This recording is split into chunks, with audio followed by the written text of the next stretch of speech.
ইহুদি, খ্রিস্টান ও মুসলমান এই তিন ধর্মই আসমানি কিতাব প্রাপ্ত। বিশেষ করে ইহুদি সম্প্রদায়ের প্রতি মহান আল্লাহর অশেষ ভালোবাসা ছিল। তাদের জন্য আসমান থেকে ঝরে পড়ত বেহেশতি খাবার, পাথরের মধ্যেও প্রবাহিত হতো ঝর্ণাধারা। অথচ এত রহমত প্রাপ্ত জাতি কিভাবে হয়ে উঠল ইতিহাসের সবচেয়ে নাফরমান সম্প্রদায়? কিভাবে তারা পথ হারালো? আজকের প্রতিবেদনে থাকছে সেসব তথ্য।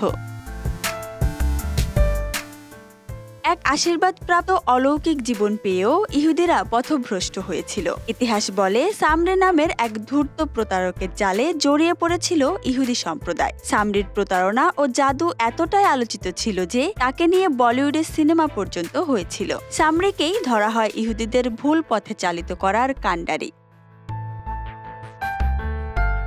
ইহুদিরা বরাবরই ছিল অধৈর্য ও অকৃতজ্ঞ জাতি। আল্লাহর এত রহমত পেয়েও তারা শুকরিয়া করত না। আসমান থেকে বেহেশতি খাবার পেয়েও তারা অভিযোগ করত রোজ একই খাবার ভালো লাগে না। এর চেয়ে মিশরের রসুন, পেঁয়াজ, ডালও ভালো ছিল। হযরত মুসা আলাইহিসসালাম তাদের ধৈর্য ধরতে বললেও তারা মানত না। আর এই দুর্বলতার সুযোগে হাজির হলো এক ধূর্ত প্রতারক সামরি।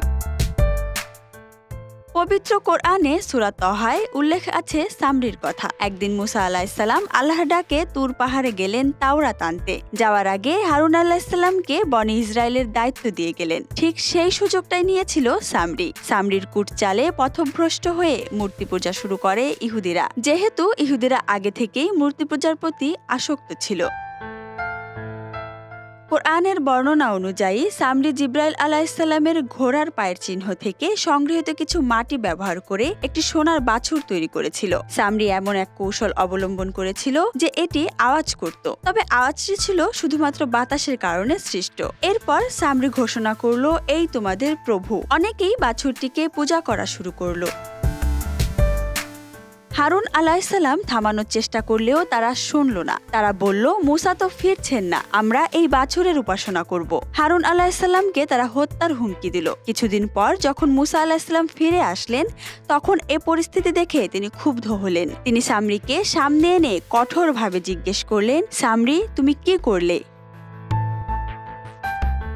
সামরির উত্তর সম্পর্কে সূরা তহার ৯৬ নম্বর আয়াতে আল্লাহ জানান, সামরি বলল, আমি এমন কিছু দেখেছি যা অন্যরা দেখেনি। আমি জিব্রাইল আলাইহিসসালামের পদচিহ্ন থেকে কিছু মাটি নিয়ে বাছুরের সাথে মিশিয়ে দিয়েছিলাম। আমার মন আমাকে এই কাজ করতে প্ররোচিত করেছিল। তখন মুসা আলাইহিসসালাম বললেন, তাহলে তুমি চলে যাও। তোমার জন্য একটি পরিণতি রয়েছে যা তুমি এড়াতে পারবে না। এখন দেখো তোমার সেই উপাস্যকে, যার প্রতি তুমি এতটা আনুগত্য ছিলে। আমি সেটিকে পুড়িয়ে দেব, তারপর সম্পূর্ণভাবে সাগরে ছুঁড়ে ফেলব।